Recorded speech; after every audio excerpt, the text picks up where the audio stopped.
destroyed government property, attacked police vehicles, blocked roads and highways, and yes, trespassed illegally in the U.S. Capitol and other capitals all over the country.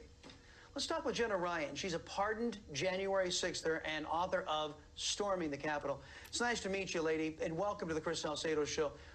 What exactly did Joe Biden's government accuse you of doing?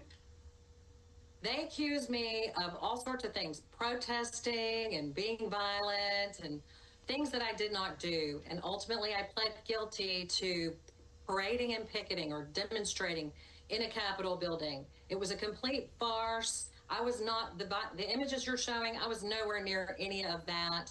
I didn't see any violence. I didn't see any property destruction happening. I saw a broken window, but I never saw it occurring. Otherwise, they would have done much worse to me. I ended up getting a prison sentence for media interest, all sorts of things.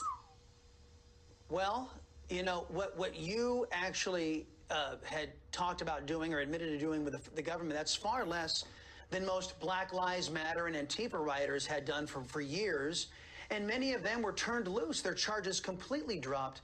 So what actually happened to you? Give me the full scope of what Joe Biden's government did to you. Well, the main thing they did is they smeared me in a statement of facts, and the FBI put out a statement of facts that made me look like a terrorist. And so they pretended like the whole riot was all my fault. And they portrayed me to the public as a domestic terrorist. And everything that happened that day, they acted like I did it. They put me in the center of all of the media scorn.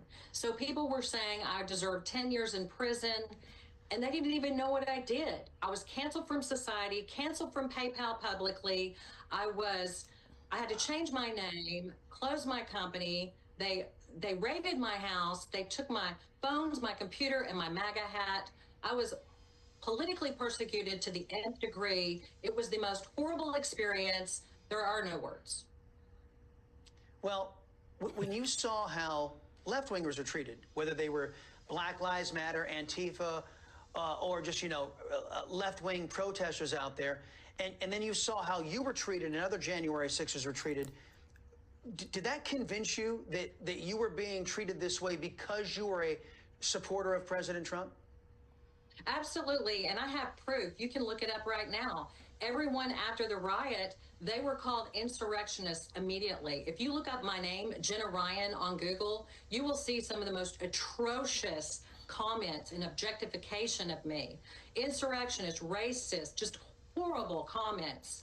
Whereas after the George Floyd riots, if you look it up, it says protester, and everything's like protester. It's a totally different world, and it's totally two-tiered, and it's not fair, and it does involve, to a great extent, the media, because the media narrative also spilled into the courts in D.C. for us. When you saw left-wing kooks invading, illegally trespassing the U.S. Capitol, the way many folks on January the 6th were accused of doing, and you found out the kid gloves at which the media and Joe Biden's government treated them for doing the same exact thing, they had illegally trespassed as well. What was your reaction when you saw that? It was complete disbelief. The whole experience was complete disbelief.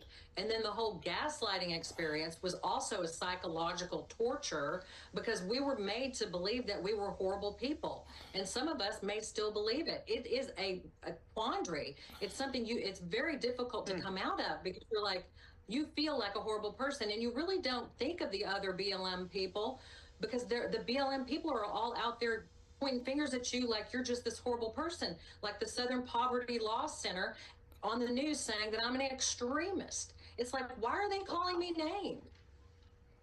Shame on the Department of Injustice. Shame on you folks in the FBI who perpetrated this double standard on this country. Jenna Ryan, thank you for coming on and sharing your story. I'm glad you got the pardon, and appreciate your time. Coming up, as